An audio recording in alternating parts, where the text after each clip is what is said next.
ശകുനിപ്പിള്ളേ, ഒരു ചൂട് ചായ എടുക്ക്. ഒരു ഭയങ്കര വാർത്ത പറയാനുണ്ട്. കാറിൽ സ്വിമ്മിംഗ് പൂൾ സജ്ജീകരിച്ച് നിരത്തിലിറക്കിയ വ്ളോഗർ സഞ്ജു ടെക്കിക്കെതിരെ കർശന നടപടിക്ക് ഹൈക്കോടതിയുടെ നിർദ്ദേശം. ബാബു, ആ ജ്യോത്സ്യൻ കാറ്റുപായ ഗോപീകൃഷ്ണനെ ഒന്ന് വിളിക്കണം. എന്റെ സമയം മോശമാണോ അല്ല വളരെ മോശമാണോ എന്നറിയാനാ. മോട്ടോർ വാഹന വകുപ്പിനെയും മാധ്യമങ്ങളെയും പരിഹസിച്ച് സഞ്ജു ടെക്കി ഇന്ന് യൂട്യൂബിൽ വീഡിയോ അപ്ലോഡ് ചെയ്തിരുന്നു. ചെയ്തിട്ടില്ല.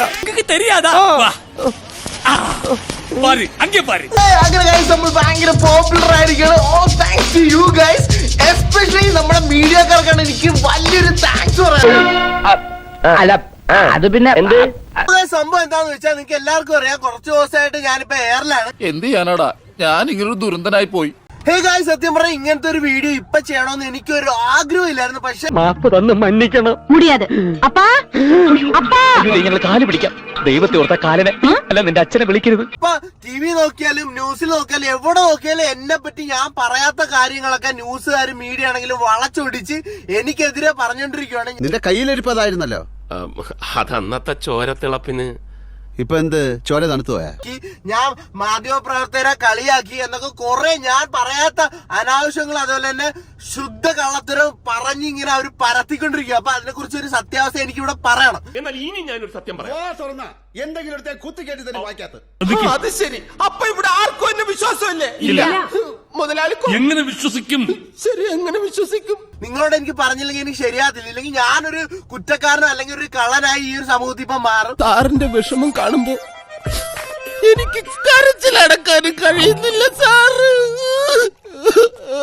സത്യം പറഞ്ഞ കേസ് ഇത് എന്താണെന്ന് എനിക്കറിയത്തില്ല. മീഡിയക്കാർക്ക് എന്നോട് പേഴ്സണലി വല്ല കുഴപ്പമുണ്ടോ, എന്തെങ്കിലും വെഞ്ചൻസ് ഉണ്ടോ? കേസ് കൊടുക്കണം പിള്ളേച്ചാ, പോലീസ് അന്വേഷിക്കട്ടെ. അതെന്താ ഈ നാട്ടിൽ ക്രമസമാധാനം ഇല്ലാതായോ? അതാ ഇനി മീഡിയക്കാരുടെ പുറകില് ആരെങ്കിലും മീഡിയക്കാരെ കൊണ്ട് എന്നെ ടാർഗറ്റ് ചെയ്യിക്കുന്നതാണോ എന്ന് എനിക്കറിയത്തില്ല. എന്നെ മനഃപൂർവ്വം കരിവാരിത്തേക്കാൻ കുറച്ച് ആൾക്കാർ ഇറങ്ങിയിരിക്കുകയാണ്. പക്ഷെ അവരെന്നെ ടാർഗറ്റ് ചെയ്ത് എന്റെ വാക്കുകൾ വളച്ചൊടിച്ച് എനിക്കെതിരെ എന്നെ യൂസ് ചെയ്തോണ്ടിരിക്കുവാണ്. അത് തെമ്മാടിത്തരമല്ലേ? അതങ്ങനെ വിടാൻ പറ്റുമോ ബ്രദർ? അതെങ്ങനെ വിടാൻ പറ്റും? തെമ്മാടത്തിലാന്ന് ഒരിക്കൽ പറഞ്ഞാൽ മതിയോ? ഇവിടെ എന്താ ചോദിക്കാൻ പറയാനോ ആളില്ലേ? പിന്നെ എനിക്കെതിരെയുള്ള ഒരു ആരോപണം എന്താന്ന് വെച്ചാൽ, ഞാൻ എന്റെ വീഡിയോക്കകത്ത് പറഞ്ഞത് 10 ലക്ഷം രൂപ കൊടുത്താൽ ഇങ്ങനത്തെ ഒരു റീച്ച് കിട്ടത്തില്ല എന്ന ഒരു അഹങ്കാര ഭാവത്തോടെ ഞാൻ MVD-നെയൊക്കെ പുച്ഛിച്ചുകൊണ്ടാണ് ഈ കാര്യം പറഞ്ഞത്. അമ്മേ, ഇങ്ങനെ ഒരു കല്ല് വെച്ച നുണ ബോംബ് വീണവലായിപ്പോയി ഞാൻ.